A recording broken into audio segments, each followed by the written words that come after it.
I took a class called Drama 103 Improvisation. And my teacher, Patricia Ryan Madsen, taught me about connection. I thought I was going to learn how to perform. It's not about that. It's not about how to shine or be a star. It's how to be creative or clever or interesting or funny or any of that. It's about how to connect with your teammates and how to make them look good. And we started the Stanford Improvisers, and it's my honor to bring a couple of current Stanford Improvisers up on stage, Mona Thompson and Anwar Han. Let's give them a hand. Great. Anwar, thank you. Mona, thank you.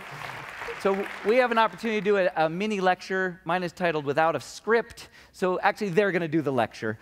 If you had an option to hear a lecture on any topic, and it's not offered, it's not on the list, you're going to make up a topic. Let me get a couple of them. We'll get a couple suggestions from the audience, and they're going to do a brief lecture on that topic.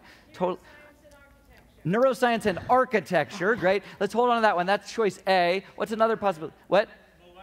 Malaria. Would you rather hear about A, neuroscience and architecture, or choice B, malaria, from an expert? So A or B, and actually we only got two choices, so you can pull out your clicker. Do we have a slide for this one? Make sure to turn it on if it's gone off. Yeah. A, neuroscience and architecture, or B, malaria. Go ahead and make your selection. You have just a few seconds to pick what it's going to be. And actually, what's going to happen is, one of the things we find that's really helpful in creating stuff spontaneously and collaboratively is to do it in a way that shares control. So I think what we'll do, actually, Anwar, why don't you step forward right there, and you're going to be the voice. And Mona, why don't you step behind him? Why don't you be his arms? So in the course of this lecture, there you go, they're going to share control over the content. What's our answer? What did the audience want, Brady? Ooh. Neuroscience and architecture won out a little bit. There may be a hint of malaria in there as we talk. Yeah. So, Professor, welcome. Thank you so much. I understand that you're an expert on neuroscience of architecture. Good to meet you. Nice to meet you. Good. Give a hand. Give a hand to our. Thank you, Professor. Glad to meet you. Very nice. Hey, everybody. Hey. Well, okay. So, neuroscience and architecture. Commonly, people think of one thing. Explosions, right?